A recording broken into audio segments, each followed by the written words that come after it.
Ngayong araw po, pinaigting ng Dasmariñas Component City Police Station sa direktang pamuno ni Police Lieutenant Colonel Julius B. Balano, ang officer in charge ng Dasmariñas, nagsagawa ng Uplan Bandilyo patungkol sa Iwas Paputok at Iwas Buga campaign. Panoorin niyo po ang video ito hanggang dulo at maraming salamat po. Ako po inyong lingkod, si Jopper C. Vlog, ang PP Vlogger ng Dasmariñas at member ng Police Regional Office Calabarzon Vlogger. Maraming salamat po! Magandang araw po sa inyong lahat.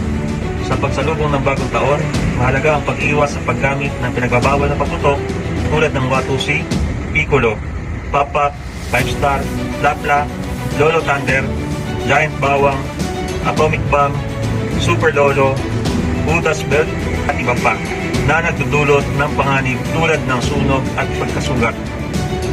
May batas po tayo, ang Republic Act 7183 na nagbabawal sa bentahan at paggawa ng mga paputok ng walang tamang lisensya. Ang sino mang lalabag ay maaaring magmulta ng 20,000 pesos hanggang 100,000 pesos o makulong ng 6 na buwan hanggang 1 taon. Magandang hapon po. Kami po ay kapulisan ng Dasmariñas na nagpapaalala sa inyo na mag-ingat po tayo sa paggamit ng paputok. Naisip po namin pinagsusupad ang mga batas at ordinansang nagbabawal sa mga illegal na paputok. Kung may kakilala tayong lumalabag, maaari pong ipaalam sa aming tanggapan o tumawag sa hotline number upang agad maksyonan.